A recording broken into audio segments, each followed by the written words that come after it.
We got an economic crisis. We got an entitlement spending crisis. We've got an energy crisis. The president goes to Brazil and loans them $2 billion. Y'all heard about that?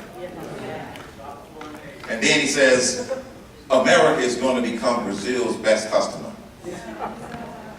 Let me tell you what the Cain doctrine is. America will be its own best customer. We're going to drill here. We're going to dig here. We're going to explore here. We're going to be our own best customer. Why? We have the resources to get on the road to energy independence. We simply need the leadership and the common sense to do so.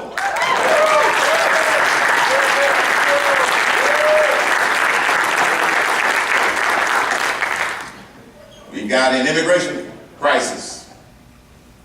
The reason nothing has been done on immigration, quite simply, is because it's not one problem, it's 4 problems. We must secure the border. Now, for the skeptics who say that we cannot do that, we put a man on the moon. We got a space station out there that we have put up. We got to secure the border. My approach to securing the border is real simple. Part of it will be a physical fence, part of it will be technology, and part of it will be troops with guns.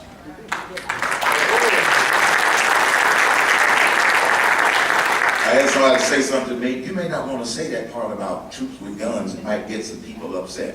You know, I got upset when those agents were killed on the border. I get upset when ranchers get killed on the border. I'm not worried about upsetting me politically correct.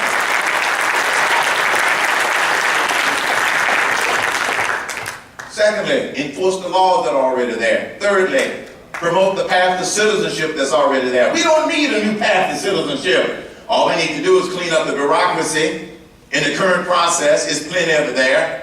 Clean up the bureaucracy so it'll be easier for people to come through the front door and stop trying to sneak in the back door and the side door. That's why we have laws, to enforce them. And number 4, in order to deal with the illegals that are here, empower the states to do what the federal government is not doing. Don't sue Arizona, send them an award. They're trying to protect themselves. Foggy foreign policy. It's amazing how some people want to criticize me and say that, well, Mr. Cain, I like some of the ideas that you have, but you know, you don't have any foreign policy experience. And the current president does? Is this a double standard here? But I tell you, it's not being an expert in foreign policy. It's knowing how to approach every foreign policy challenge we have. Many of you heard me talk about my approach to problem solving. Make sure we're working on the right problem. Surround myself with great people who, a lot of them would be smarter than me. Put together the right plans that you execute. That's what successful people do in business and in other organizations. And then make sure that the people understand it, because when the people understand it, they will demand it. So my foreign policy approach starts with know who our friends are and know who our enemies are. How much experience do you need for that?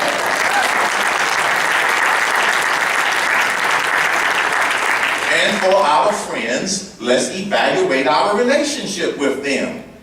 What are we doing that's helping them, and what are they doing to help us? Because I'm sick and tired of Uncle Sam being treated like Uncle Sucker by people who don't like us.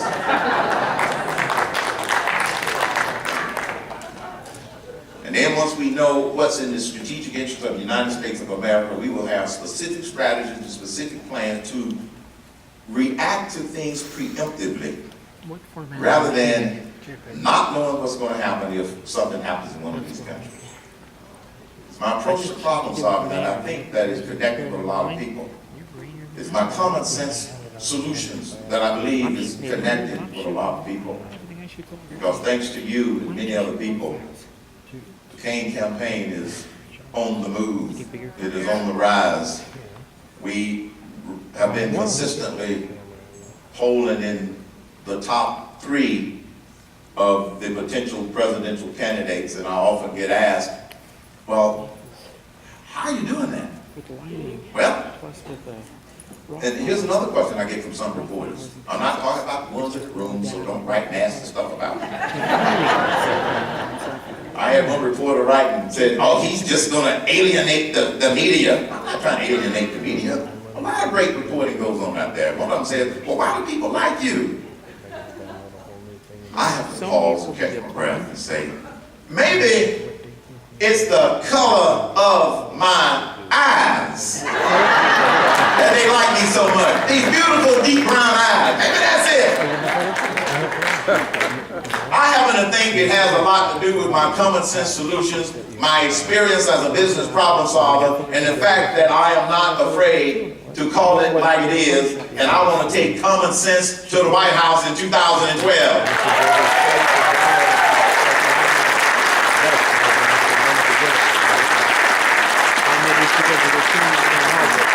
The founding fathers, they got it right. It's up to us not to mess it up. We've got to be the defending fathers. We've got to defend against all of these assaults and attacks on the American dream. And it's not about us, folks. It's about the grandchildren. We're going to be fine. We can endure this mess for the rest of our day if we have to. But it's about the grandchildren. And I have 3 of them, with another one on the way. It is about giving them the same type of future we had, or the same type of future that my parents had. And I know that there are a lot of people who believe that we can't take this government back. A lot of people who believe, thank you, a lot of people who believe that we cannot take control of the Senate, keep control of the House, as well as don't believe that we can put a conservative in the White House in 2012. Let me tell you why I believe that we can. Number one, there are 3 things that's driving this Cain train. First, the Citizens Tea Party movement that's going on. You're part of it.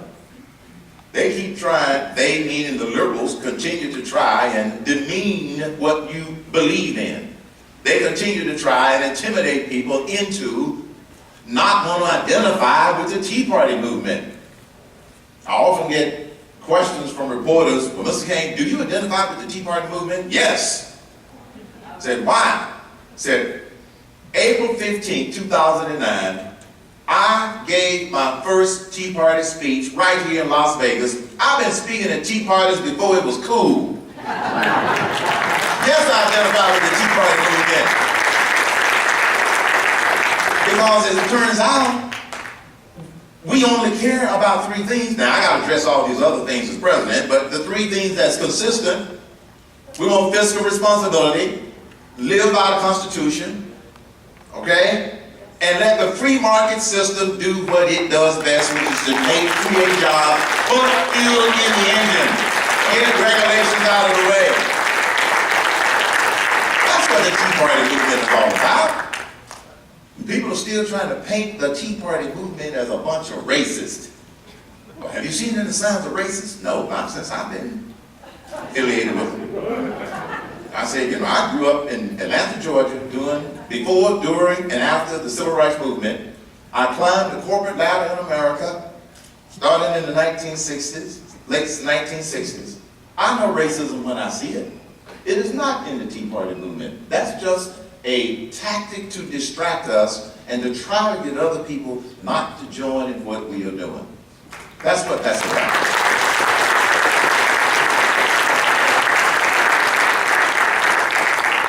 So I happen to believe that that's one of the things that's driving this movement. That's one of the things that's driving my campaign. Secondly, the power of the internet. The power of the internet, social media. One of my staff members calls it the